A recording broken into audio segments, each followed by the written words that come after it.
Your muscles don't grow because you lifted something easy. They grow because you broke them on purpose and let them rebuild stronger. Everything in your life works the same way.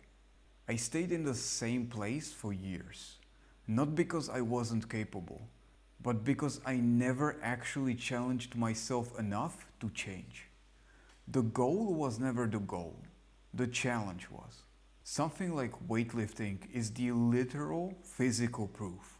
You lift to muscular failure, fiber steer, and with the right recovery and nutrition, they rebuild stronger than before. Growth is never available without that breakdown.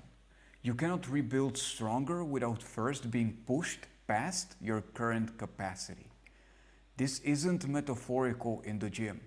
It's a literal, real biological mechanism, which is why it generalizes so well to everything else.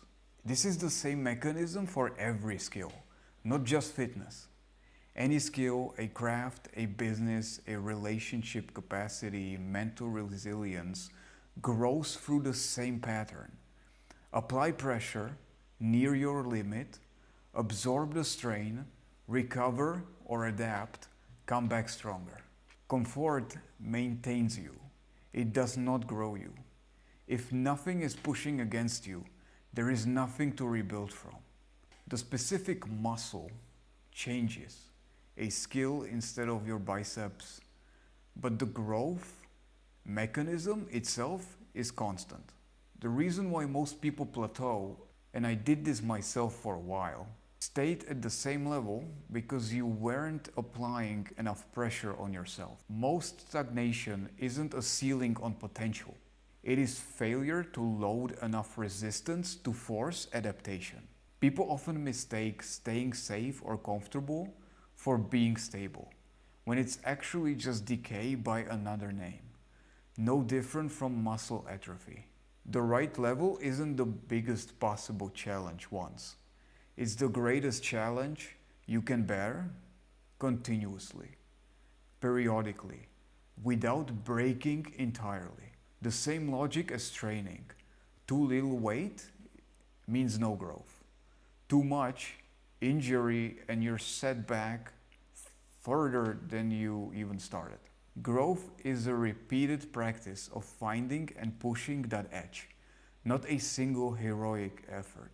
The common mistake is treating the challenge as an obstacle, standing between you and the goal, something to tolerate, to get to the real reward.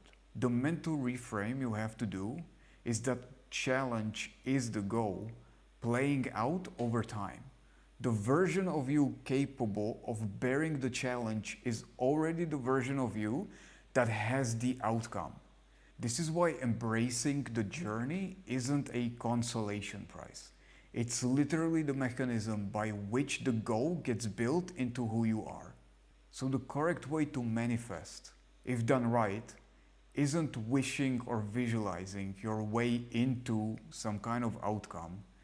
It's becoming, through repeated challenge, the kind of person who already embodies that outcome. Once you are that person, the outcome isn't something you're chasing anymore. It's just an expression of who you have already built yourself into. You can contrast this with the popular wishful version of manifestation. This one actually requires resistance and time and not just some belief. So the answer to how do I achieve my goals is not a plan, a vision board, or motivation. It's challenge applied consistently at the edge of what you can bear. Stop looking for the shortcut around the challenge.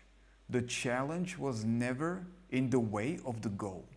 It was the goal itself the whole time.